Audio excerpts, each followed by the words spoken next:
sonha em conquistar seu espaço profissional, não é? Mas você está preparado? O mercado quer técnicos e nós formamos você. A Etebrax oferece cursos técnicos presenciais conectados e o melhor, bem perto de você. Inscreva-se já pelo site www.etebrax.com.br. Etebrax, porque o mercado quer técnicos.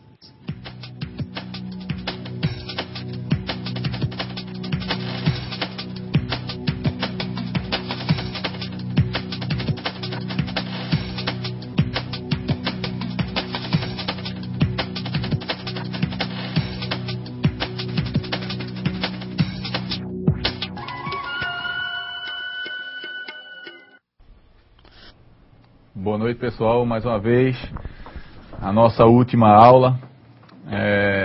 Vamos concluir na data de hoje o nosso curso de segurança na parte de construção civil e iremos falar hoje na parte de equipamentos, máquinas e um pouco da CIPA. Logicamente, aqui ninguém vai sair expert, mas pelo menos vão ter a noção dos equipamentos existentes dentro do canteiro de obra, ok?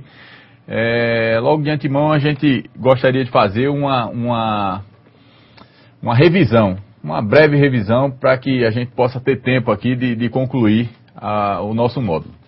Então, a gente no primeiro módulo viu a parte de comunicação prévia, né?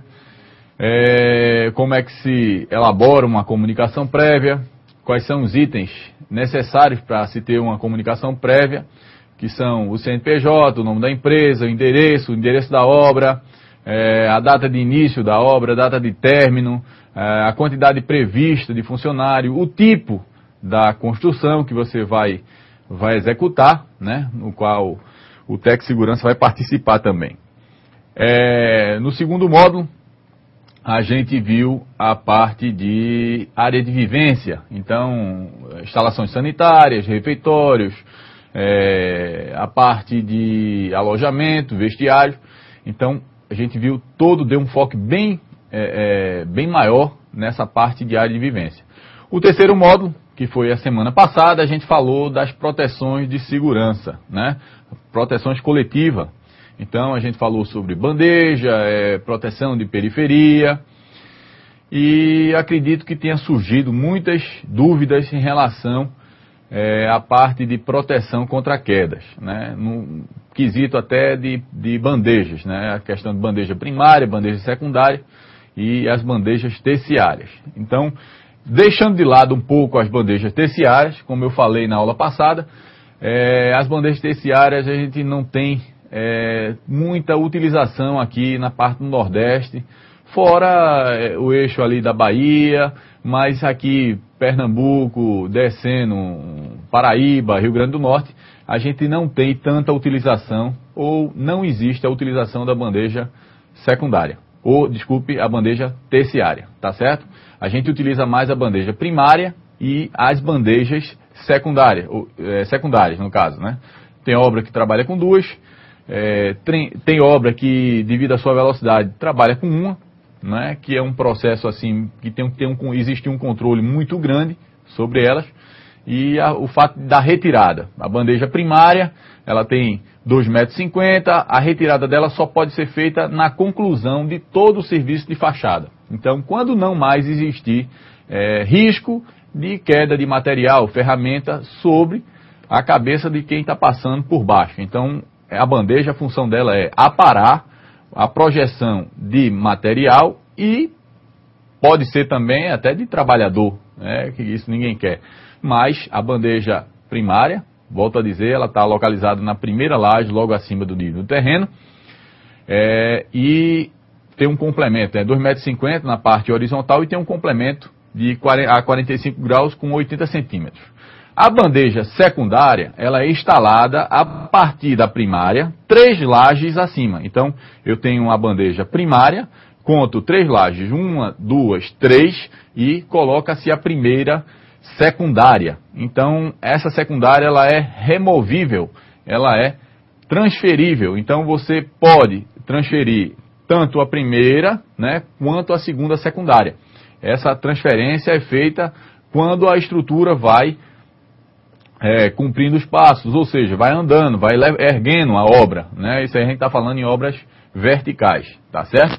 Então essa bandeja secundária, ela só pode ser retirada também quando o fechamento da periferia, ou seja, a alvenaria da periferia está completamente executada. Eu não posso transferir essa bandeja, ou retirar a bandeja e transferir para 3 andares acima da segunda secundária, se a periferia não estiver completamente fechada, tá bom?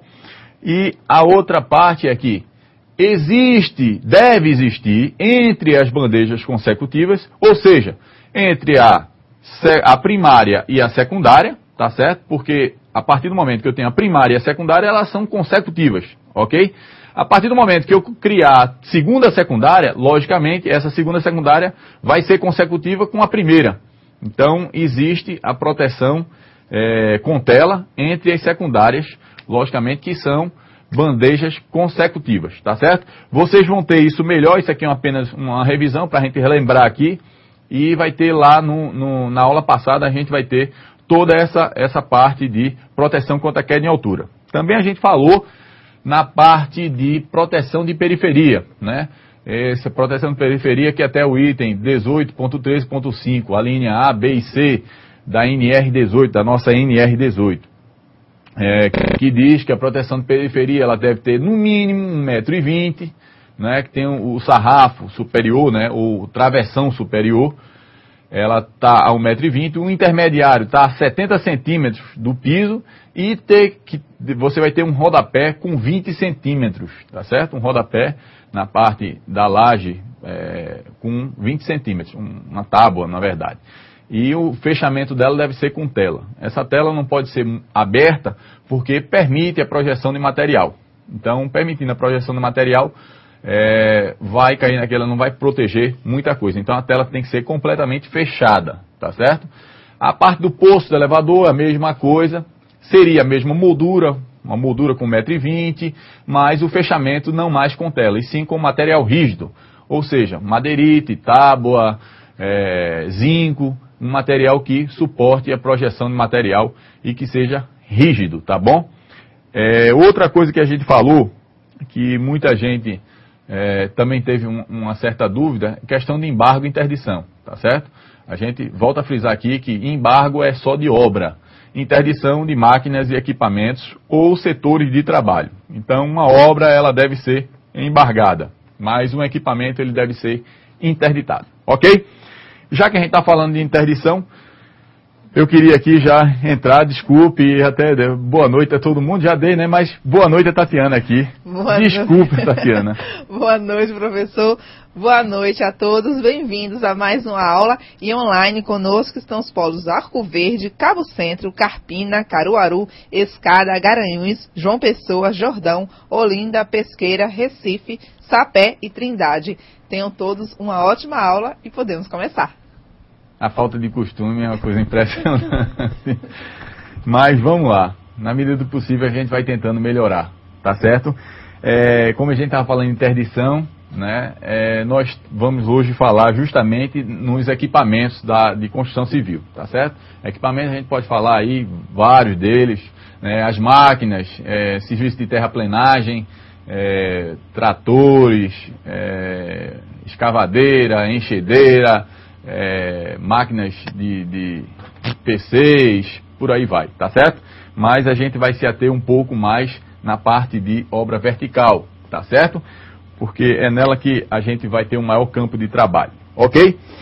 Então, numa obra vertical, a gente tem elevadores, né? Tem betoneira, tem grua, tem serra circular de bancada, que a gente também viu, a gente tem vibrador, e agora, recentemente, tem a peneira elétrica, né? Que está se usando muito aqui, novo tipo de peneira que facilita muito a vida do trabalhador, né? Na parte de ergonomia, principalmente, tá bom? Então a gente vai tentar, nesse breve espaço que a gente tem aqui, nesse breve tempo aí que a gente tem, falar, né, sobre alguns desses equipamentos. Então, a gente vai conseguir falar aqui do vibrador, mas o vibrador é um adensador de concreto. Na verdade, quem nunca viu e nem sabe, nem imagina o que é um vibrador, Imagine numa casa normal, você vai concretar uma laje, certo? Então você vai jogar o concreto, e o concreto, na verdade, ele é um material que ele vai se moldar, né, na peça que você quer formar. Então se você fez uma viga, né, e colocou uma ferragem lá, o concreto tem que penetrar ali e ele tem que se adensar, ele tem que ocupar os locais vazios, os lugares vazios.